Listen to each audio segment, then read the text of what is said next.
ya. Judulnya itu PEB, Pemberitahuan Ekspor Barang. Disertai dengan dokumen pelengkap ya. Jadi bukan PEB aja, ada dokumen-dokumen pelengkapnya. Oke, PEB disampaikan paling cepat 7 hari sebelum tanggal perkiraan ekspor. Jadi kita misalnya ekspornya tanggal berapa misalnya, 7 hari sebelumnya sudah kita buat PEB-nya. Itu paling normalnya. Paling cepatnya 7 hari ya, 7 hari sebelum tanggal perkiraan ekspor. Oke, kita harus sudah buat PEB-nya. Oke, lanjut.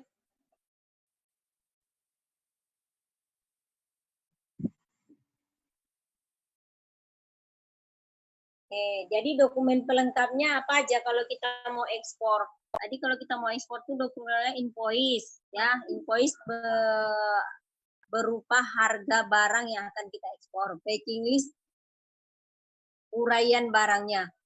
Uraian barangnya berapa misalkan? 100 ton kah? 200 ton kah? Atau 100 box? Jadi semua dituang dalam packing list. Kalau harganya, harga keseluruhannya berapa? Bukti bayar PNBP ini dulu ya, sekarang nggak ada lagi PNBP. Kalau ada bayaran, semua bukti-bukti bayar atau bukti bayar biaya keluarnya juga kita harus lampirkan. Dokumen dari instansi terkait. Kemarin kita udah belajar kalau barang tersebut harus memerlukan izin, kita harus penuhi semua izin-izin untuk barang tersebut. Oke, penyampaian PEB dapat dilakukan oleh eksportir atau dikuasakan kepada pengusaha pengurus jasa kepabeanan atau disingkat dengan PPJK. Oke, kalau kita misalkan tidak sanggup mengurus PEB-nya, kita kuasakan ke PPJK. PPJK itu yang akan meneruskan semua urusan-urusannya. Jadi pada kantor pabean yang sudah menerapkan sistem pertukaran data, PEB-nya itu sekarang ini menggunakan internet ya.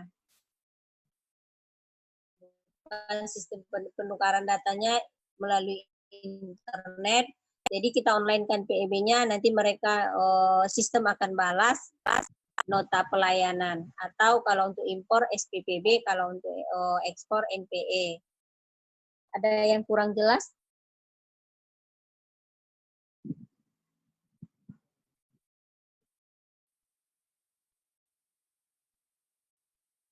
Ada yang kurang jelas?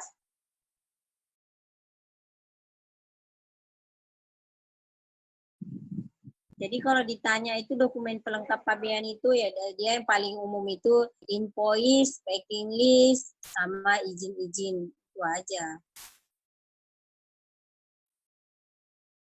Oke. Lanjut. Ya, Bu. Lanjut. Ya, Bu. Kalau ada yang kurang jelas ditanya ya. Ya, Bu. Ya.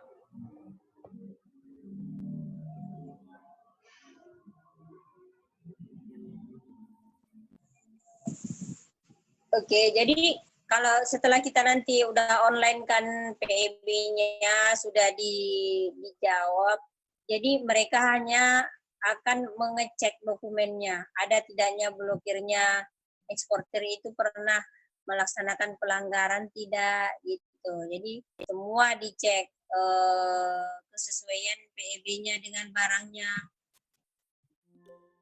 Bisa jadi kita memberitahukan 100, ternyata 150, nah itu tidak boleh ya. Jadi harus kesesuaian PEB-nya. Jadi itu dicek oleh Bea Cukai. Jika lengkap dan sesuai dilanjutkan pengecekan barangnya. Jika tidak lengkap dan tidak sesuai diterbitkan nota pemberitahuan penolakan. Jadi kalau misalnya setelah dicek Bea Cukai barangnya tidak cocok, tidak sesuai dengan yang diberitahukan, maka dokumennya ditolak. Oke, jadi kalau misalnya dia perbaiki lagi, oke, dia penuhi semua kewajibannya, barulah keluar NPE lagi. Ngerti sampai sini kan? Oke, setelah itu ya. Setelah diteliti dokumennya, setelah oke dengan dokumennya, baru dia periksa fisik. Ada yang periksa fisik, ada yang enggak. Jika tidak dilakukan pemeriksaan fisik, langsung terbit NPE. Tapi ada barang-barang itu yang harus diperiksa fisiknya, harus dihitung, harus dicek. Apakah ini betul-betul seperti yang diberitahukan gitu. Jadi ada lab pengecekannya oleh Bea Cukai.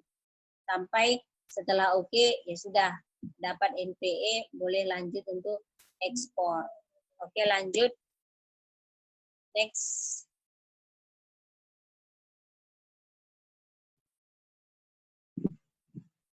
Oke, ini contoh ya NPE. Jadi kalau kita udah online tadi, maka jawabannya seperti ini. Ini contohnya, contoh aja ya. Nota pelayanan ekspor atau NPE. Nah, jadi dia di bawahnya itu kan ada nomor. Jadi nomor NPE-nya nomor berapa? Itu ada nomor sama tanggalnya biasanya ya. Jadi di sini akan dia uraikan kantor Pabean Muat. Belawan misalkan, atau kantor Pabean Muatnya Soekarno-Hatta, atau kantor pelabuhan muatnya Jawa, entah di mana lah pelabuhan-pelabuhan yang memuat barang kita tersebut. Jadi dia akan beritahu. Disitulah dicek fisiknya semuanya. Jadi kalau udah oke, inilah contohnya. Ini contoh PEB-nya. Akan ditandatangani oleh Bea Cukai. Ini ada tanda tangan baru sah. Oke, kan ada dia buat situ tanda tangannya, siapa yang tanda tangan NIP-nya. Oke, lanjut.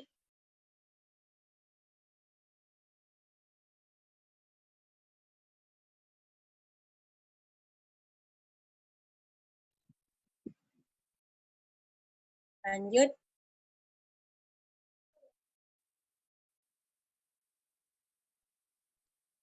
Diani.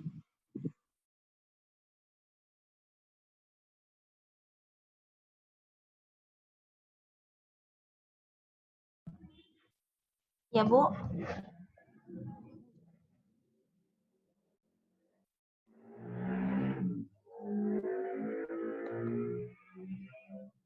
Mana ini? Mana suara ya?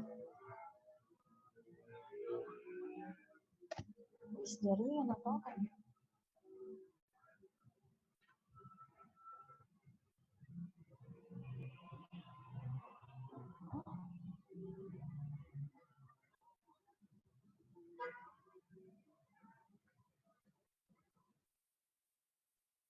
Hah? Mana Ibu itu, Dek? Apa?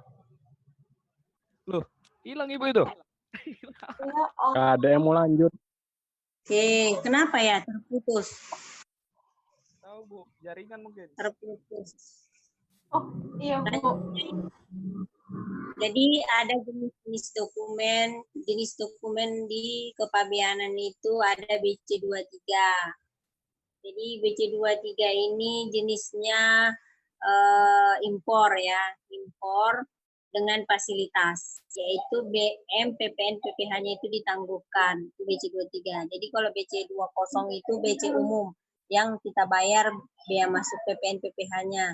Terus ada BC25, BC25 itu pengeluaran bekas impor. Jadi kalau udah BC23, barang impor masuk ke tempat kita, terus dia mau dikeluarkan lagi, mau dijual lokal misalkan. Nah, ini namanya BC25.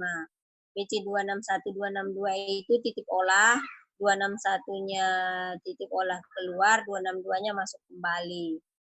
BC27 itu antar kawasan berikat. Jadi kalau suatu perusahaan itu kawasan berikat, dia mau mengeluarkan barang ke sesama kawasan berikat, namanya BC27. Kalau BC40 itu pemasukan lokal. 41 pengeluaran eks lokal. Nanti kalau udah kerja ini ngerti sendiri ya. Karena kalau dihafal pun susah. Oke, lanjut.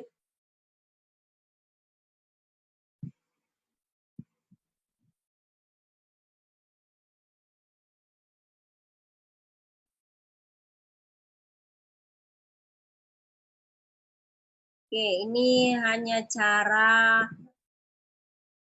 menjelaskan cara pembuatan dokumennya. Jadi kalau kita memang kerjanya untuk diekspor impor ini, kita yang online kan dokumennya, ini hanya cara prosedur kerjanya. Kita ke apa menurut kalian ini kan hanya cara. Kalau kita terjun sendiri ini bakalan tahu sendiri. Perlu Ibu jelaskan lagi? Ini hanya sistem aplikasi. Hah? Ini harus dipraktekkan. Jadi nanti kalau masuk modul praktek ekspor atau impor nanti kita pelajari. Nah, kita ke modul yang berikutnya aja menurut Ibu ya. Oke.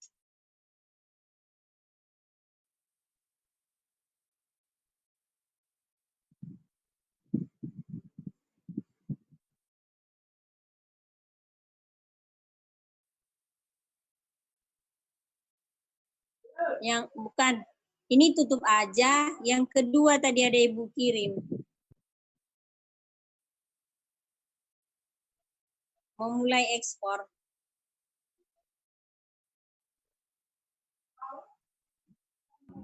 Dari WA. Yang satu lagi ya Ibu ya? Ya, yang satu lagi. Oh, ya, bentar ya Ibu.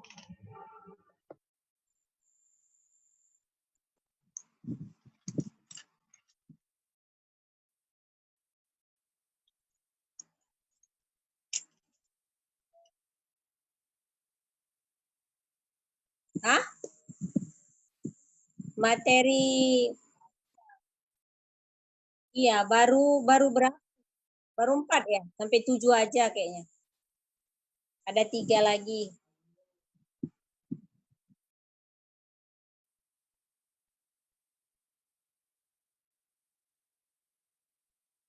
Habis ini kalian tamat ya?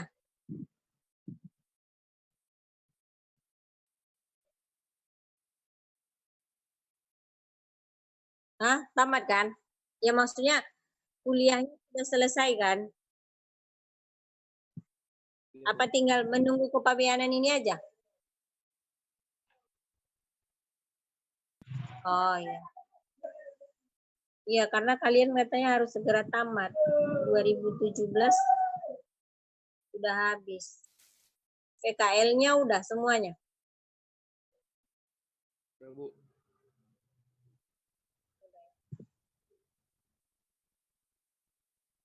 Oh.